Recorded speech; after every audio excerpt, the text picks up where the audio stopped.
Hello everyone. So in this video we are going to see a very amazing chess game that was played by Magnus Carlsen in the World Rapid Championship round 1 against his opponent Samuel. So in the first round Magnus was playing with the black pieces. Let's see how the game begins. So it started with the move pawn to e4, e6 by Magnus. This is French defense.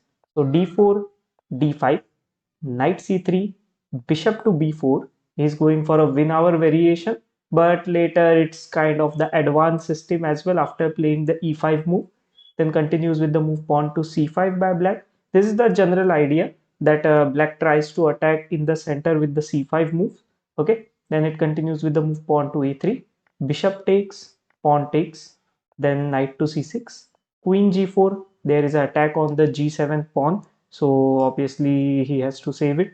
So he played pawn to g6, then pawn h4, queen a5, bishop d2, pawn to h6, pawn to a4, then pawn to c4 by black, just closing up this structure.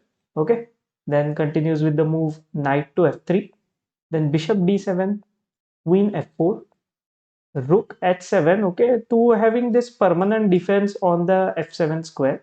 Then continues with knight h2, long castle by black, knight to g4, rook f8, then bishop e2, queen back to d8, because queen was doing nothing there. All the attack and pressure is going to be there from the king side, and his Magnus is ready to break open the king side. So that's why I just bring his queen back. Then continues with queen g3, pawn to f5, then en passant, then knight takes f6, bishop takes h6, then knight e4 attacking the queen, queen goes to e3, rook h to f8, okay, targeting this bishop, then bishop to f3.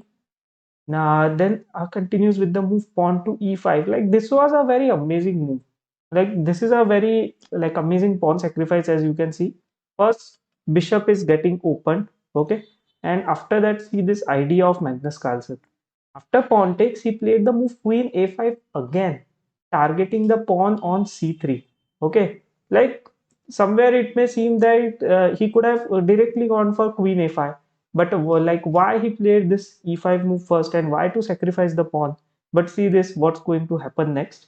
Rook a3 first by white to save the pawn, then continues with bishop to f5. Okay, so for the follow-up attack to keep coming, he sacrificed the pawn, then castling by white, king b8, putting the king out of all the trouble that may come up, then bishop back to g5, knight takes, queen takes, then rook takes h4, pawn to g3, and here comes an amazing exchange sacrifice by Magnus. Rook takes knight, then bishop takes, bishop to e4. Okay, now there is this threat. Okay, the checkmate threat is there. So pawn to f3, then queen to c5 check, king g2, queen takes a3 taking the rook, then pawn takes, queen takes pawn, e d5, queen takes c2 check, rook f2, queen to b1. Here the knight hangs for Magnus, but he cannot take. He has to play rook f1, because if he takes, then actually it's not hanging. There is queen to h1 checkmate is coming. Okay, so it continues with rook f1, queen e4 check, bishop blocks, queen takes e5, queen takes g6, knight to d4, queen e4, offering queen exchange, and Magnus exchanges it. Then continues with rook e8, d6, king c8, bishop d5, pawn push to c3, rook f7, rook e2 check, and then pushing the pawn to c2.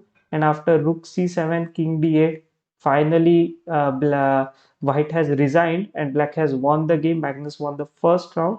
Like this was like a very amazing game. In the starting, no, it felt like white was pushing a lot, and like the result could go into any side. But then after that, Magnus has managed, and this pawn is almost unstoppable. For white also there are passed pawns, but this pawn is like far away first thing. And this pawn, although it's closer, black king is stopping it very nicely. There will be no threat, and because of that, this reason white has just resigned. Okay, hope you have enjoyed this game. Please like the video and subscribe to the channel for more such videos.